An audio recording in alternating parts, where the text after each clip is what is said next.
June 17th. Why is this date so important? Yes, it was on this day in 1579 that there was an anti-English uprising in Ireland, but it was probably the third one that week. And on this day in 1837, Charles Goodyear obtained his first rubber patent, starting him on the path to his dream of creating a tire ribbed for her pleasure. But this date resonates through time because of its intimate connection with that female icon of aviation, Amelia Earhart. For some listeners over 40 and people who may have read something at one time or another, Amelia Earhart will forever be vaguely remembered as the plucky aviatrix who set off in her Lockheed Electra to circumnavigate the globe and disappeared forever into the clouds of mystery and history. Thankfully, in this age of high-speed digital communication and long waits at the Jiffy Lube, we can rediscover Earhart's forgotten achievements. For it was on this date, June 17th, 1928, a full 9 years before her tragic bungling got her and her navigator killed, that Amelia Earhart attained fame and her rightful place in the history books as the first woman to fly the Atlantic from North America to Europe. As with any monumental achievement, backstory sheds light. Amelia Earhart was born in 1897. That has nothing to do with the story, but it never hurts to know a woman's age. Like most great women, she grew up in a family dominated by an alcoholic father who had trouble keeping work. In 1904, less than a year after man had first achieved powered flight, a 7-year-old Amelia took to the air by securing a ramp to the roof of her family tool shed with the help of her uncle. As she would later recall, careening down the tool shed ramp in a wooden box, Amelia's first flight, left her with a bruised lip, a torn dress, and a sense of exhilaration, an experience that would become common among many early flight attendants. But Earhart would have to wait until 1920 to accomplish something few women before her had ever done: vote in an election. It was also in that same disastrous year she received her first ride in an airplane. Earhart's life was forever changed. She wanted to fly.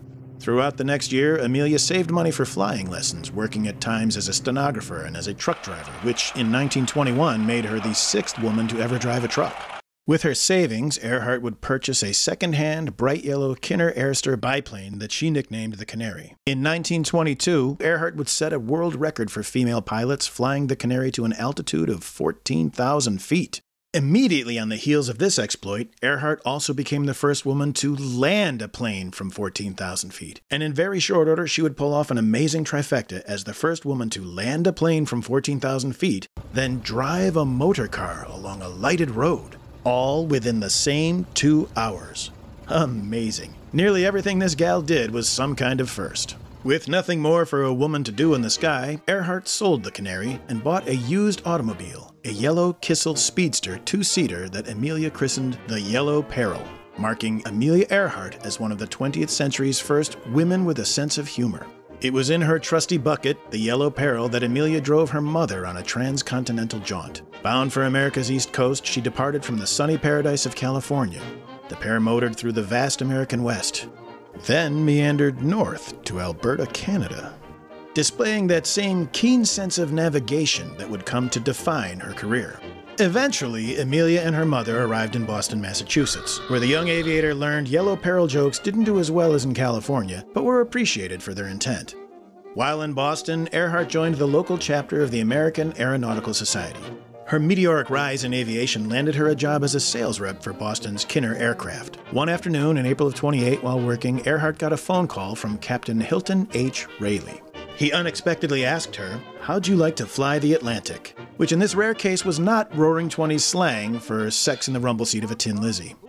And so it was on the morning of Sunday, June 17th, 1928, Amelia Earhart bravely set out from Trepassey Harbor, Newfoundland, spending the next 20 hours listening to the steady drone of the Fokker Tri-Motors engines, becoming an inspiration to women everywhere as the first woman to fly the Atlantic, in the passenger seat of a plane piloted by Wilmer Stultz and his co-pilot mechanic, Lewis Gordon.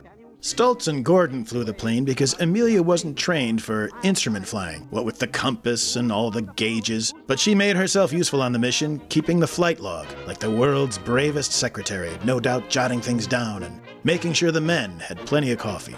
When Amelia emerged from the plane, the gathered villagers were shocked to see that a woman could wear pants. And so today, a monument and plaque honoring Earhart as the first woman to fly the Atlantic stands in Buryport, Wales. Stultz and Gordon are unmentioned on the plaque because, let's face it, the title of first men to fly the Atlantic with a woman passenger ranks pretty low in the pantheon of male achievement. But Amelia Earhart wasn't done. On the return trip, she would set the bar even higher as the first and second woman to fly the Atlantic, a record that in all likelihood will remain unbroken. And so it is on June 17th. We remember Amelia Earhart, one of the first women to do something.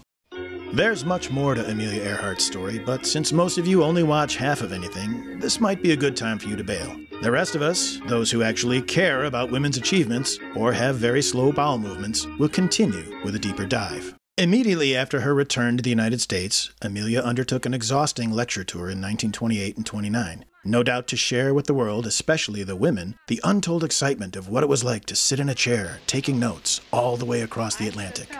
She became known as Lady Lindy, though unlike Lindbergh, she would never have a child to love and possibly murder.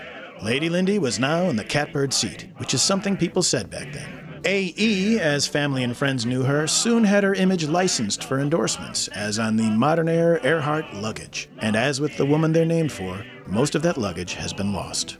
Money she made endorsing Lucky Strike cigarettes was earmarked for a $1,500 donation to Commander Richard Byrd's imminent South Pole expedition, proving once again behind every great man is a woman.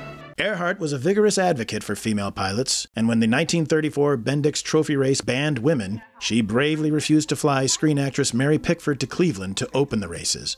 Another towering achievement for Earhart as the first woman to harness the power of flight for use against another woman.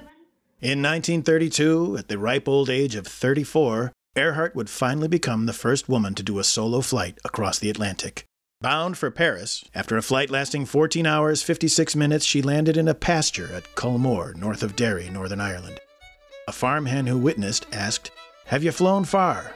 Earhart proudly replied, "From America." He then responded, "Well, you've missed the airfield. Men have been using it for years." Earhart and publisher George P. Putnam had spent a great deal of time together. Putnam, who was known as GP, courted A.E. after his divorce in 1929, proposing to her 6 times before she finally accepted in 1931. Another crowning achievement for Earhart. The first woman to fly the Atlantic became the second woman to marry George Putnam. But after about 6 years of marriage, like so many gals, she was ready for a trip around the world with another man in 1937. It did not end well. Many theorize about Earhart's disappearance. Some claim she was captured and eventually died at the hands of the Japanese. Exactly why the Japs would want to capture her is open to speculation. Some believe she was spying on Japan at the behest of Roosevelt. Others suggest it may have had something to do with all the yellow peril jokes about her car. Either way, we celebrate and remember the achievements of Lady Lindy, Amelia Earhart, girl boss of the skies. But not that guy that she got killed. Amelia Earhart, out to circle the Earth at the latitude of the equator, and that's the Earth's greatest circle. On March 17,